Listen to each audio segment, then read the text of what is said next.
Alors dans ce chapitre, nous allons voir comment fonctionnent les calques. C'est quand même le cœur de Photoshop. Alors c'est une fonction qui est apparue avec Photoshop 3, donc ça fait quand même un petit moment. Je crois que ça doit faire 1996-1997. On a du mal à imaginer qu'un logiciel comme Photoshop, à la base, ne disposait pas de calques. Et en réalité, aucun logiciel ne pouvait proposer des calques en raison d'une limitation technique qui était qu'on n'avait pas assez de mémoire pour pouvoir avoir, en gros, plusieurs images en une seule image. Parce que finalement, les calques, c'est ça. Alors quand vous avez l'interface par défaut de Photoshop, qui devrait chez vous ressembler à quelque chose comme ça, si jamais je la remets à 0, ça devrait être hop, voilà, sensiblement la même chose avec juste l'encart bibliothèque si vous êtes avec Photoshop CC 2014. Si vous n'êtes pas avec Photoshop CC 2014, il y aura juste probablement les réglages ici à la place. Mais bon, l'interface sera la même, on en a déjà parlé dans le premier chapitre. Donc la palette des calques, elle se retrouve ici, le panneau calque, il est là, en bas à droite. Et par défaut, lorsque vous créez une image, alors là j'ai créé une image vide, au format Ultra HD, donc bon, peu importe, vous vous retrouvez avec un arrière-plan. Et cet arrière-plan, vous pouvez commencer à faire des choses dessus, on peut très bien prendre le pinceau et se mettre à peindre évidemment, donc bon, ça marche. Mais on voit un petit cadenas qui indique que cet arrière-plan est verrouillé.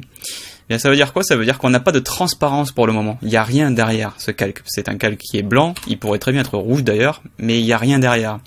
Et d'ailleurs, si je me mets à peindre par exemple en blanc avec le pinceau, donc hop, raccourci B, et que je me mets à prendre la gomme, on se rend compte qu'en fait la gomme, elle ne va pas rendre transparent, elle va repeindre en rouge, puisque comme on n'a qu'un seul calque et qu'il ne peut rien avoir en dessous, la gomme va simplement repeindre de la couleur du fond.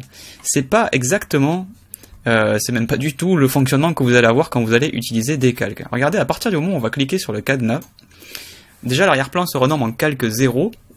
Vous pouvez renommer un calque en double-cliquant dessus, bien entendu. Et là, quand je vais utiliser la gomme, on se rend compte que, eh ben, on a un espèce de petit quadrillage. Et si vous connaissez déjà un tout petit peu Photoshop, vous savez que ce quadrillage indique en fait la transparence. Ça veut dire que là, on peut mettre quelque chose derrière et on va pouvoir voir à travers. Donc je vais faire peut-être quelque chose d'un tout petit peu plus joli. Enfin joli. Un petit peu plus bien défini, on va dire, hein, parce que là c'était juste un coup de gomme à main levée. Regardez, on va faire un rectangle. Et puis on va mettre un coup de gomme au milieu. Voilà, on va juste... Alors la gomme, le raccourci c'est E. Sinon dans la boîte à outils vous avez la petite icône de la gomme ici. Donc là voilà, j'ai fait un rectangle sur ce calque 0. Alors puisque j'ai débloqué et que maintenant le calque n'est plus un calque d'arrière-plan mais juste un calque, ça veut dire qu'on peut rajouter des calques et on peut les rajouter au-dessus ou on peut les rajouter en dessous. Donc là vous allez voir, c'est extrêmement simple. Regardez, si ce calque 1 je le peins par exemple en bleu, donc on va le remplir de bleu avec le pot de peinture, hein, tout bêtement. Donc on peut cliquer n'importe où, puisque de toute façon, si vous cachez le calque 0 avec le petit œil, vous vous rendez compte que le calque 1 qui est sélectionné, il n'a rien, il est complètement transparent, il n'y a rien dessus. Donc peu importe l'endroit où je vais cliquer avec mon pot de peinture, ça va le remplir en bleu. Je peux cliquer là, je peux cliquer même là où il y a la transparence. Pour Photoshop, je suis en train de peindre sur quelque chose de vide, donc il va tout remplir. C'est plutôt évident.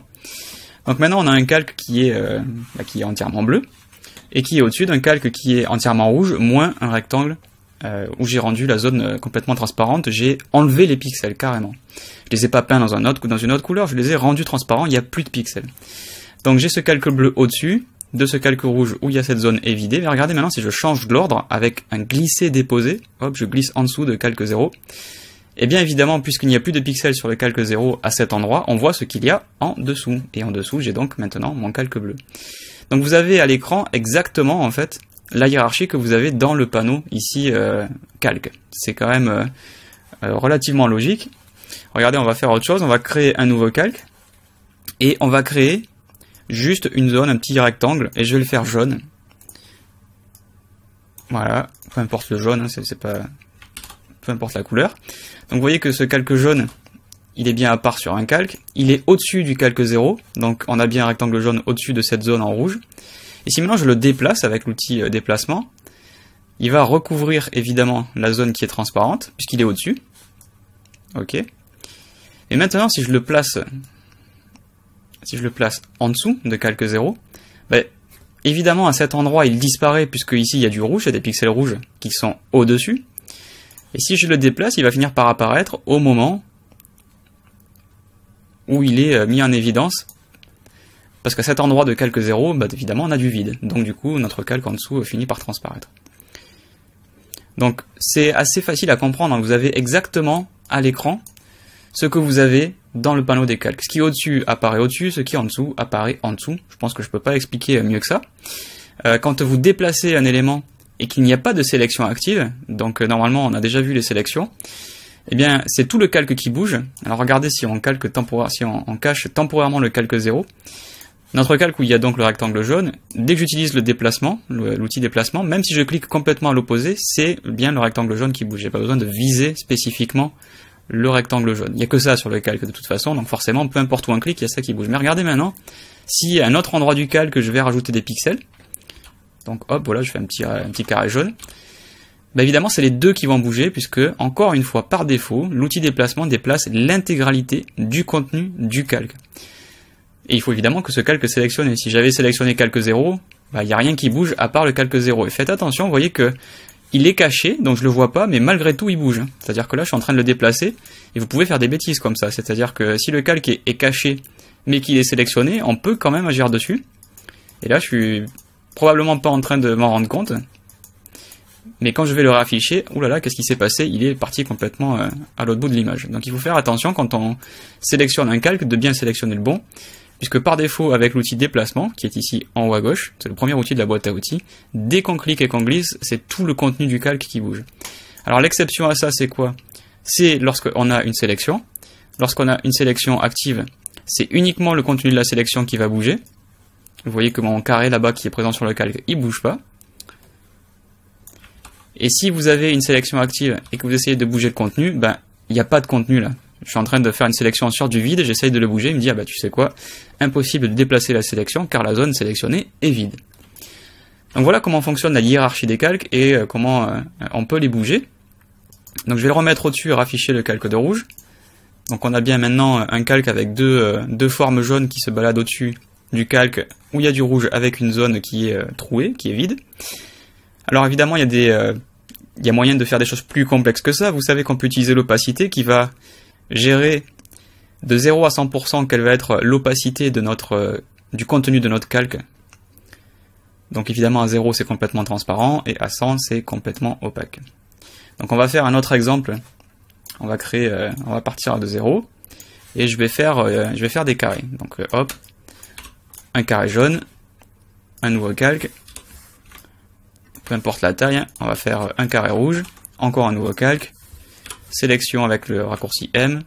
Là pour faire un carré, pour maintenir le rapport hauteur-largeur, j'appuie sur Shift et Alt, on a déjà expliqué ça. Et je vais faire, tiens, hop, du bleu, un coup de pot de peinture, le raccourci du pot de peinture c'est G, je clique un coup dedans et hop, ça remplit la sélection. Je vous invite à consulter le chapitre sur la sélection si vous ne l'avez pas encore fait. Donc on va les mettre à peu près les uns sur les autres. Et donc maintenant j'ai tout en bas mon carré jaune, juste au milieu mon carré rouge, et je vais les renommer, comme ça va même être encore plus clair pour vous quand vous regardez cette vidéo, que le vocabulaire, on va dire, de la langue suit notre logique. Donc carré jaune, carré rouge, carré bleu, dans l'ordre, ici dans le panneau calque, et c'est exactement le même ordre que j'ai à l'écran. Si je prends mon carré bleu et que je le glisse en dessous de carré rouge, eh bien évidemment il passe en dessous du carré rouge. Et si je le déplace, on se rend compte qu'il est quand même toujours au-dessus du carré jaune, ce qui est tout à fait logique puisque c'est le cas ici dans mon panneau calque. Maintenant, si je sélectionne carré rouge et que je diminue l'opacité à par exemple 50, eh bien les pixels du carré rouge se mélangent à 50% avec le fond. Donc ici on a une zone où le rouge est à moitié transparent. C'est pour ça qu'on voit le damier qui transparaît. Et puis ensuite, on se retrouve avec une sorte de carré qui est violet. Alors, en réalité, on n'a pas un nouveau carré, c'est juste les pixels du carré rouge qui, à 50%, à l'écran, dans une synthèse additive comme ici, font du violet. Si maintenant je prends ce carré bleu que je mélange lui-même à 50%, eh bien, on va faire sortir beaucoup plus de carrés que ce qu'on avait à l'origine. Le rouge, il est transparent sur le fond. Il devient aussi un petit peu violet sur la zone qui est bleue, mais le bleu est lui-même à moitié transparent avec le jaune, ce qui fait que le rouge plus le bleu, tous les deux à moitié transparents, forment ici un carré au milieu qui va être rouge-orangé. Le bleu qui est à 50%, il a ici une zone de transparence et une zone de transparence sur le fond. Et la zone où le bleu rencontre le jaune, ça fait du vert. Donc ça veut dire que l'opacité, elle a une incidence sur tous les calques en fait qui se situent en dessous. C'est-à-dire que les 50% de mon rouge, ils vont jusqu'au fond. Là, ils vont jusqu'au bleu, et ensuite, ils vont jusqu'au jaune. Pourquoi? Parce que le carré bleu est lui-même à moitié transparent. Et on pourrait faire encore pire, on pourrait maintenant rendre le jaune lui-même 50% transparent. Et vous voyez que du coup, toutes les couleurs changent en conséquence, en tout cas pour les zones où le rouge est au-dessus du bleu, qui est lui-même au-dessus du jaune. Donc les transparences se cumulent, et tout ça est calculé par Photoshop en temps réel, bien entendu. Donc quand j'ajuste une opacité, vous voyez ici, à chaque fois où je lâche la souris, enfin où j'arrête de bouger la souris, que l'opacité se recalcule en temps réel. Donc ça c'est quelque chose d'assez important à comprendre, puisque c'est comme ça que vous allez mélanger des éléments dans Photoshop, et c'est toute la base de l'opacité et de la transparence qui est expliquée ici. Donc ce que vous avez à l'écran, c'est bien l'ordre que vous avez dans le panneau des calques, mais cependant, si vous avez par exemple un carré bleu ici qui est à opacité 0, bah, il n'est pas visible, et c'est bien le carré rouge qui se retrouve directement au-dessus du carré jaune, puisque tout simplement le carré bleu, lui, il a complètement disparu, étant donné qu'il est complètement transparent. Alors après, il y a un truc qui est assez important, en particulier si vous faites du web design, ça va être les styles de calque. Les styles de calque, on va les chercher ici, avec le petit FX, et on a toute une série d'effets qui, lorsqu'ils sont mis ensemble, peuvent être sauvegardés sous forme de style. Alors, vous allez voir, c'est assez simple, on va juste se mettre avec un petit carré rouge, et on va expliquer tout ça. Donc le FX, admettons qu'on met une ombre portée. On se retrouve avec un panneau qui s'appelle style de calque. Faites attention, les effets, ce sont en fait ces éléments que l'on rajoute ici sur la gauche. Vous voyez qu'on peut mettre plein de trucs. Donc là ça commence à être un petit peu la foire, donc je vais hop, tout enlever et regarder juste uniquement l'ombre portée. Et tout ça mis ensemble, ça peut créer ce qu'on appelle un style. Vous voyez ici on a un aperçu, ça permet de créer des boutons pour le web par exemple, ou de faire plein d'autres choses. C'est plutôt quand même destiné au design d'interface et au web design, c'est pas le genre de choses qu'on va utiliser vraiment par exemple en retouche photo, puisque à part pour faire des bordures ou éventuellement mettre un style sur de la typo, c'est pas vraiment quelque chose qu'on destine à une utilisation photographique. Alors ici, on a toute une série de contrôles qui vont être repris d'ailleurs dans la plupart des effets, mais pour ombre portée, on peut régler, vous le voyez, l'opacité. Alors même d'ailleurs, regardez, pour être plus évident, plus facile pour vous, je vais vous mettre un petit fond blanc, et on va zoomer. Voilà, on va se mettre super près. Et on va recliquer sur carré rouge, parce que sinon je vais rajouter un style sur calque 1 qui est le fond blanc, donc il faut bien toujours faire attention à sélectionner le bon calque. Et ici, petit bouton FX, et boum, ombre portée. Faites attention qu'avant Photoshop CS6, l'ombre portée était en réalité située en haut. Ils ont inversé l'ordre des effets, je sais pas trop pourquoi pour être honnête, mais bon c'est pareil, c'est juste une petite parenthèse. Si vous suivez cette formation avec une ancienne version de Photoshop, normalement l'essentiel de ce que je vais dire, à part évidemment les nouveautés de Photoshop CC et 2014 et CS6, si vous êtes vraiment avec une ancienne version, genre CS5, la grande majorité de ce que je vais dire est toujours valable. Il y a des petites choses comme ça qui vont changer, notamment l'ombre portée qui va se retrouver à un autre endroit dans l'interface, mais vous allez la trouver. Donc ici on a un certain nombre de contrôles, on voit l'ombre portée qui commence à apparaître, on va la mettre à 100%.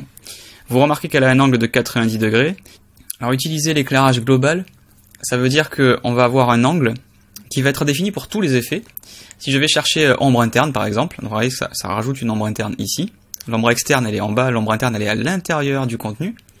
Ombre interne dispose lui aussi du même angle. Si je change l'angle dans ombre interne et que je mets par exemple moins 180, qui va devenir du coup 180, et bien en réalité ça va changer aussi l'ombre portée puisqu'on utilise un éclairage global.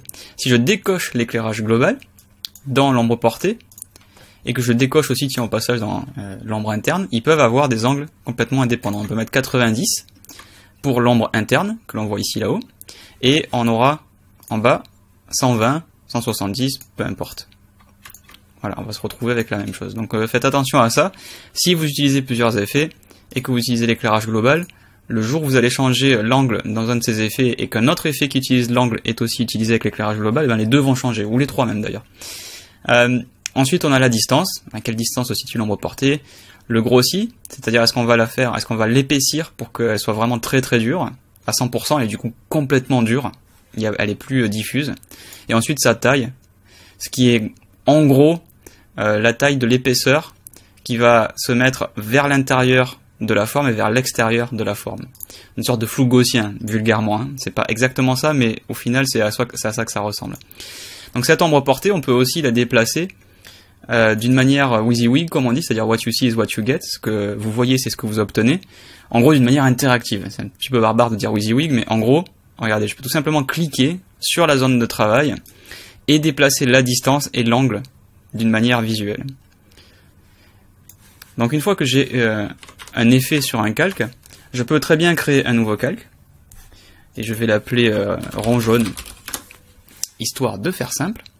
On va mettre voilà, une petite ellipse, on va évidemment choisir du jaune. Et puis on va remplir avec le pot de peinture, j'appuie sur G, je clique dans la sélection, CTRL D pour désélectionner. Et on se retrouve avec un rond jaune qui est au-dessus, d'accord. Et ce rond jaune, je peux lui aussi lui mettre un effet, mais je peux très bien récupérer l'ombre portée.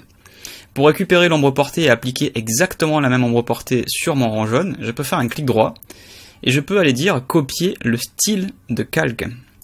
Et je vais pouvoir cliquer sur rond jaune, et faire un clic droit, et dire, je pense que vous vous en doutez, coller le style de calque, et boum, on retrouve exactement les mêmes réglages. On a un autre moyen de faire ça, c'est d'appuyer sur Alt, de cliquer et de glisser à partir du nom ombre portée. Vous voyez du coup un petit... Alors l'icône du curseur ici, c'est une flèche noire, une flèche blanche, qui est le symbole de la duplication, avec un FX. Donc ça veut dire quoi? Ben, je suis en train de dupliquer l'effet, le style de calque que je vais mettre sur rond jaune. Je lâche, et boum, encore une fois, j'ai dupliqué mon ombre portée. Maintenant, admettons, on va revenir en arrière, admettons que sur ce carré rouge, je veux faire quelque chose d'un petit peu plus complexe, et de ne pas utiliser seulement un effet, mais plusieurs. On va utiliser par exemple un contour. Donc le contour, c'est, comme son nom l'indique, faire un contour d'une couleur. On va mettre, voilà, une sorte de pistachio vert fluo, histoire que ce soit super visible pour vous, qui fait une épaisseur de 25 pixels, qui se met à l'intérieur, mais il peut très bien se mettre à l'extérieur de la forme, et il peut très bien se mettre à cheval entre les deux, avec une certaine opacité, évidemment, au passage. Nous, on va le mettre à 100%. Donc maintenant, on a non pas seulement un effet, mais deux effets qui constituent un style, et je peux créer un nouveau style, que je vais appeler style exemple. On va pas chercher très loin. Donc on va inclure les effets de calque. On peut aussi inclure les options de fusion de calque. Ici, notre mode de fusion, c'est le mode normal, donc du coup, il n'y a pas grand-chose. On va cliquer sur OK. Ça n'a pas changé grand-chose le fait de créer un style, sauf que on a ici un petit panneau style, et regardez qui c'est qu'on retrouve. On retrouve une représentation en tant que vignette, je vais vous sortir le panneau pour vous montrer. On a une petite vignette qui représente notre style, et quand je laisse la souris dessus, il s'appelle style exemple. Je peux d'ailleurs mettre une grande vignette, histoire de le voir un peu plus grand. Et maintenant, si je veux appliquer ce style sur un calque, eh ben, de manière très intuitive, je vais le glisser sur le calque. Même si mon calque carré rouge est sélectionné, il a détecté que j'ai lâché le style sur les pixels qui étaient en fait les pixels du calque rond jaune, et il a appliqué le style au bon endroit. Il a quand même l'intelligence de détecter l'endroit où on le lâche. Donc vous savez maintenant dupliquer, enfin créer, dupliquer, appliquer d'ailleurs aussi des styles de calque qui sont en fait des effets, et vous savez vous balader dans les calques. Vous savez les créer, vous savez changer l'ordre, et pour maintenant les supprimer ou les dupliquer, vous allez voir que c'est assez simple. Si vous voulez supprimer rond jaune, on le glisse tout bêtement sur la poubelle. On peut faire un clic droit et dire supprimer le calque. On peut aussi aller tout bêtement dans le menu calque là-haut et chercher supprimer le calque. Alors quand vous passez par là, vous avez une confirmation, alors que quand vous le glissez directement sur la poubelle, il n'y a pas de confirmation. On peut aussi appuyer sur la touche del, retour chariot, enfin le retour arrière, pas supprimer, del. Attention, si vous appuyez sur supprimer, ça va marcher aussi, mais en général, je préfère appuyer sur retour arrière, si jamais vous n'avez pas de clavier avec pavé numérique. Voilà, c'est pour ça que je vous donne le raccourci del. Si vous avez un portable, par exemple, vous avez peut-être pas la touche supprimer, ou alors la touche supprimer, il faut appuyer sur FN et un raccourci, fonction raccourci, donc c'est pas évident. Donc pour tout le monde, je préfère vous dire, appuyez sur del, boum, le calque disparaît. Pour le dupliquer maintenant, c'est assez simple, on clique, on glisse sur l'icône qui représente un nouveau calque, la petite feuille, ce qui fait que maintenant j'ai bien deux ronds jaunes, et d'ailleurs le calque se renomme automatiquement et rajoute le préfixe, enfin le suffixe en l'occurrence, puisque c'est après, copie, ce qui peut être un peu embêtant, parce qu'à chaque fois qu'on va faire des duplicata, on va avoir copie 2, copie 3, copie 4, et bon, ça commence à être un petit peu le bazar. Vous pouvez dupliquer un calque en utilisant CTRL J, vous voyez que ça marche aussi, hop, on a fait un duplicata. On va dupliquer calque rouge, histoire de changer, donc CTRL J, hop, voilà, j'ai fait un duplicata de calque rouge. On peut faire encore une fois, donc le clic droit, dupliquer le calque, on peut faire calque, dupliquer le calque. Bon, ça c'est des méthodes qui sont très académiques. Maintenant, la plupart des gens, une fois Ils ont appris le raccourci CTRL-J, quand on a besoin de dupliquer, poum, CTRL-J, et voilà, ça fait un duplicata. Ce que vous pouvez faire aussi, c'est utiliser la touche Alt. Si je survole le contenu de mon calque ici, et que j'appuie sur Alt, hop, on voit le petit curseur qui se dédouble et qui veut dire non seulement tu vas le déplacer, mais tu vas le dupliquer en même temps. Et quand je vais lâcher le clic, hop, on se retrouve avec un duplicata du contenu de notre calque. Attention, si vous avez une sélection active, par exemple on va prendre la moitié de notre carré, alors là c'est plus la même chanson, parce que si j'appuie sur Alt et que je le déplace, eh ben je duplique uniquement le contenu de la sélection sur un nouveau calque. Et d'ailleurs figurez-vous que si je fais CTRL-J, ça fait exactement la même chose. Donc vous voyez que suivant si vous avez une sélection ou pas, vous n'avez pas le même résultat bien entendu, mais qu'il y a quand même plein de méthodes pour dupliquer un calque. Alors ensuite, quand c'est un petit peu compliqué avec des palettes de calques où il y a beaucoup de calques, eh bien vous allez être amené probablement à faire des groupes, ou en tout cas je vous encourage à le faire, hein, ça c'est sûr. On va aller cliquer tous les deux avec Shift, donc en gros je clique sur le premier, j'appuie sur Shift, et je clique sur l'autre, il peut y en avoir 50 au milieu, ça marche aussi. On va faire un petit groupe.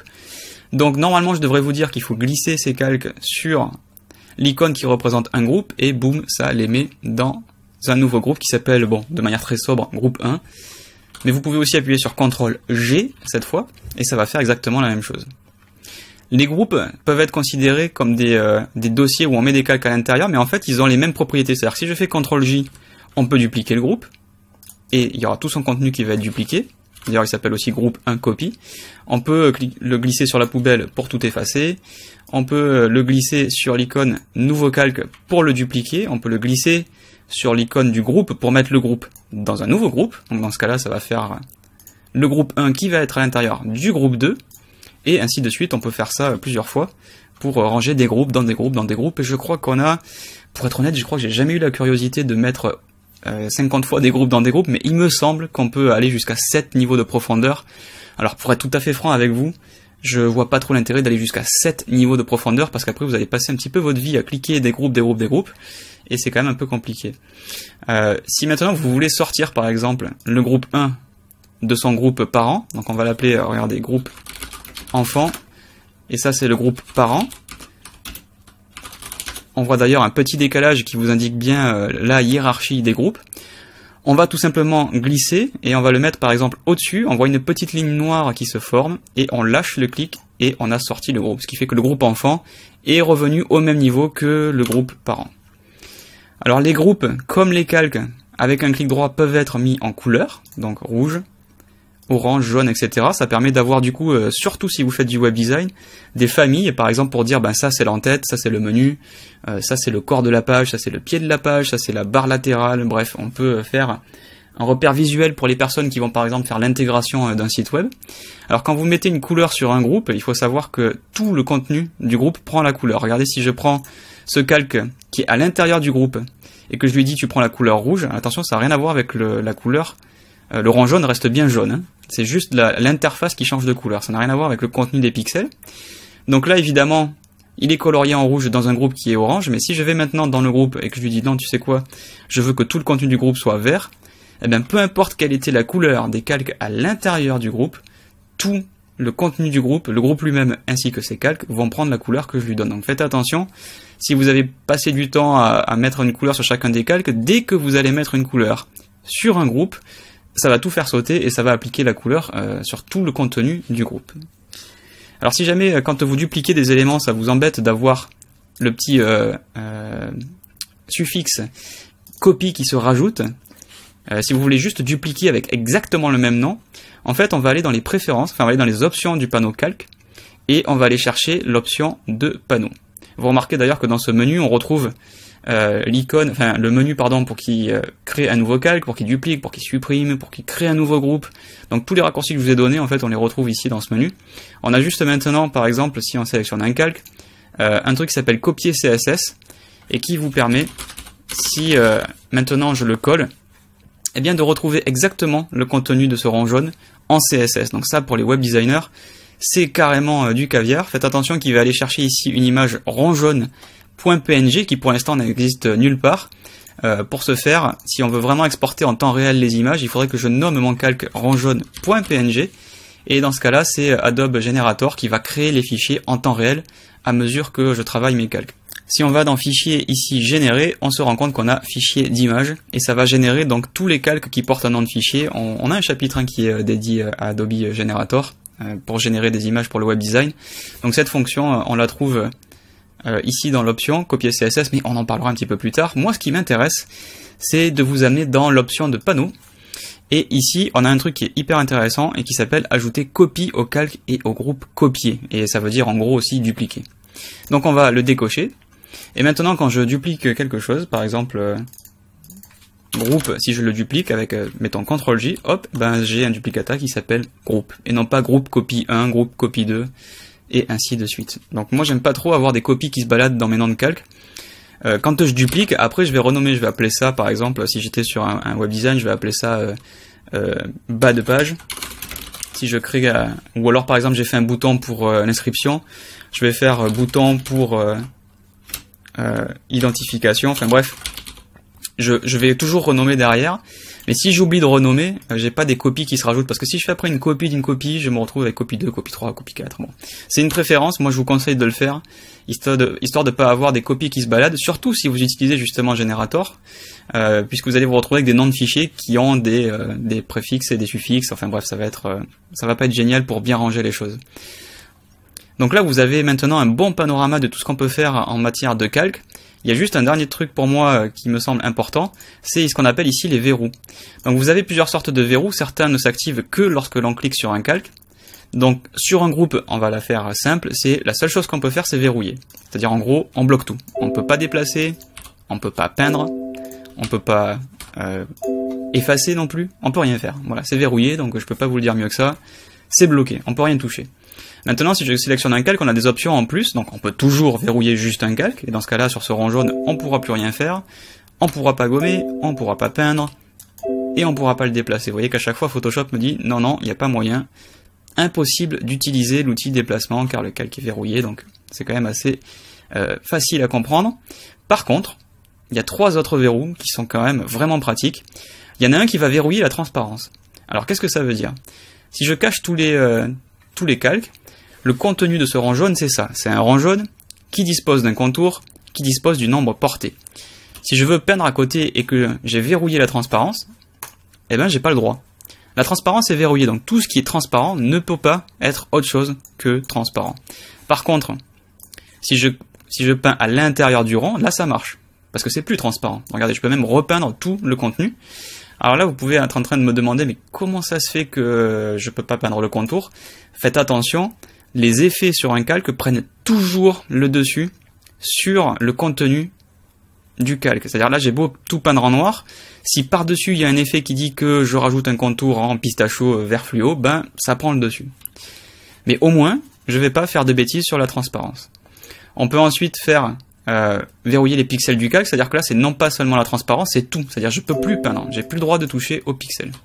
Et vous voyez que j'ai pas le droit de gommer non plus. Si je prends la gomme, elle a pas le droit non plus. Et enfin, on a le verrou qui est déplacement, ça veut dire que là, on a le droit de peindre. Hop, je vais prendre plutôt le pinceau. Hop, on a le droit de peindre ici, sur le côté. Donc là, vu qu'il y a un effet, ça fait un truc quand même un petit peu bizarre. Mais bon, ça marche. J'ai le droit de peindre sur la transparence, j'ai le droit de peindre sur là où c'est opaque. Je peux faire ce que je veux.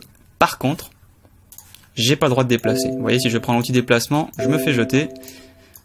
Voilà. Impossible d'utiliser l'outil déplacement car le calque est verrouillé. Ça veut dire que alors le verrou c'est le truc qui bloque tout, mais on a le droit de verrouiller que certaines choses. Si j'ai fait un détourage super précis et que je travaille en équipe et que j'ai pas envie que quelqu'un vienne peindre mon détourage et vienne par exemple faire des bêtises sur un truc où j'ai passé 3 heures à détourer, bah je peux dire non, je clique sur verrouiller la transparence et tu touches pas au contenu du masque. Tu touches pas au contenu des pixels. Alors normalement vous aurez un masque de fusion. Si vous suivez cette formation, vous allez apprendre à faire des masques de fusion, donc a priori vous ne devriez pas détourer avec la gomme, mais par exemple si cette forme, vous voulez la garder exactement comme ça, si vous voulez être sûr que ça reste un cercle, eh bien vous pouvez verrouiller la transparence, comme ça vous interdisez à n'importe qui d'aller peindre ailleurs. Voilà ici, hop, j'ai pas le droit, par contre j'ai tout à fait le droit de continuer à peindre à l'intérieur de cette forme. Donc ces verrous ils sont quand même super pratiques, ils sont je dirais plutôt intéressant là aussi encore une fois en web design et en design d'interface. Maintenant en photo, si vous faites des compositing, si vous faites des photomontages et que vous voulez interdire à certains calques de changer d'apparence, si vous travaillez en équipe, ou même si vous voulez vous interdire à l'avenir de faire une bêtise et d'aller peindre un truc que vous n'avez pas envie de peindre, eh bien vous pouvez utiliser ces verrous. Alors ensuite, depuis, ce qu'il faut savoir, c'est que depuis Photoshop CS6, on a quand même une palette des calques qui a pas mal évolué et qui est vraiment très très pratique. Pourquoi ? Parce que même si on prend du temps pour bien ranger dans des groupes, pour renommer ses calques, etc., sur par exemple un web design assez complexe, où vous avez par exemple les 3 versions responsives, admettons la version téléphone, la version tablette, la version desktop, c'est le genre de discipline où on a tendance à multiplier les calques. Et on peut se retrouver avec des calques de réglage, des calques de typo, on peut se retrouver avec des calques juste vectoriels. Et donc on a ici des filtres qui nous permettent de retrouver toutes ces choses-là. Donc là, ce que je vais faire, c'est que je vais fermer cette image et je vais vous ouvrir une maquette web. Et on va voir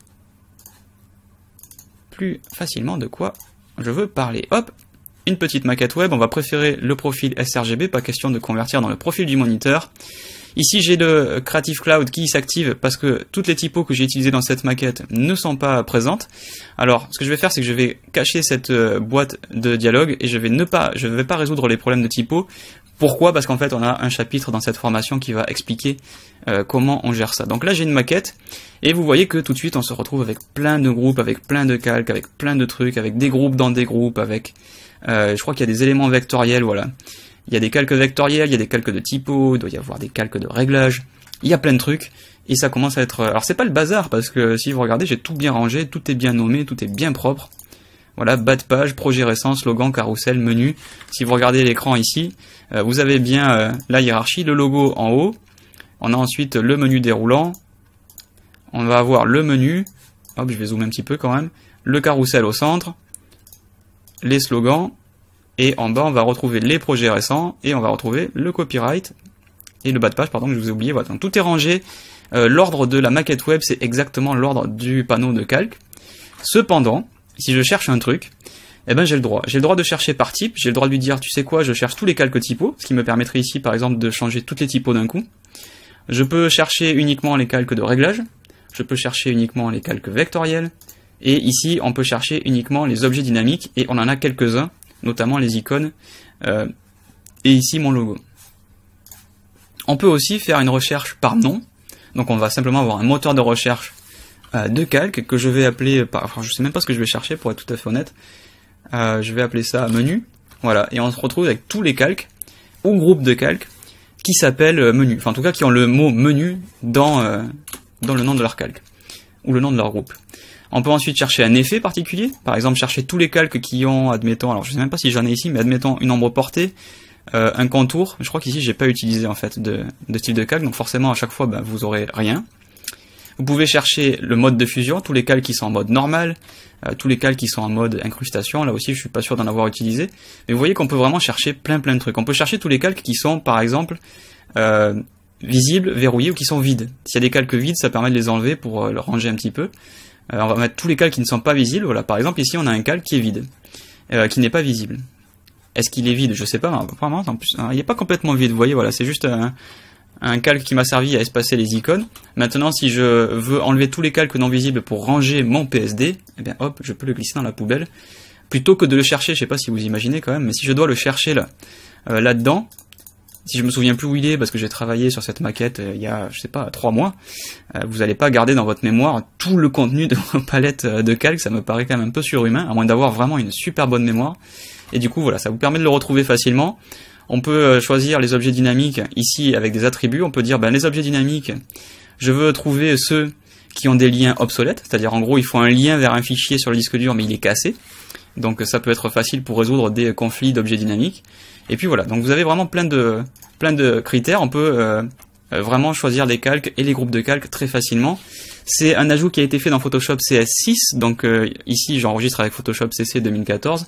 Maintenant, si vous avez une ancienne version, Photoshop CC tout court ou Photoshop CS6, vous aurez tout ça, où il y aura juste des petites différences parce que Photoshop CC 2014 a introduit quelques options en ce qui concerne les objets dynamiques. Par contre, malheureusement, si vous avez Photoshop CS5, vous n'aurez pas la possibilité de filtrer le contenu du panneau des calques. Et ça, je dois vous avouer que quand Photoshop CS6 est sorti, c'était vraiment le truc. Enfin, Photoshop CS6 c'était vraiment une très très bonne release. Mais quand j'ai vu ça, moi qui fais pas mal de web design, et moi qui me retrouve avec des PSD, même quand je fais des retouches photos d'ailleurs, hein, j'ai tendance à accumuler les calques, je pense que d'ailleurs, il n'y a pas que moi, on est quand même beaucoup dans ce cas-là. C'est vraiment du pain béni parce que on peut gagner du temps, on n'a pas à trifouiller pendant des heures sur des PSD que l'on a travaillé il y a 6 mois en arrière, voire des fois j'ouvre des PSD, ça fait 2 ans que j'y ai pas touché, et c'est évidemment impossible de se souvenir comment tout est rangé. Donc là, vous avez vraiment maintenant un bon tour d'horizon de tout ce qu'on peut faire avec les calques, de leur logique, de comment on les crée, comment on les supprime, comment on les duplique, comment on les bouge, comment on les trie, et ensuite, une fois qu'on les a rangés proprement, comment on les retrouve. Parce qu'on a tendance quand même un petit peu à s'éparpiller quand on travaille sur des maquettes un peu complexes. Donc j'espère que ça vous a donné un bon tour d'horizon. Je vous invite à vous entraîner si vous êtes vraiment grand débutant dans Photoshop. Je vous invite à parcourir les différents fichiers sources que je donne avec cette formation. Par exemple, cette maquette web, elle est tout à fait appropriée à ce chapitre puisque elle vous permet de vous balader dans une palette, dans un panneau de calque qui est quand même assez complexe. Donc si vous en avez pas sous la main, ça vous donne déjà un bon point de départ pour commencer à essayer toutes les options que je vous ai montrées.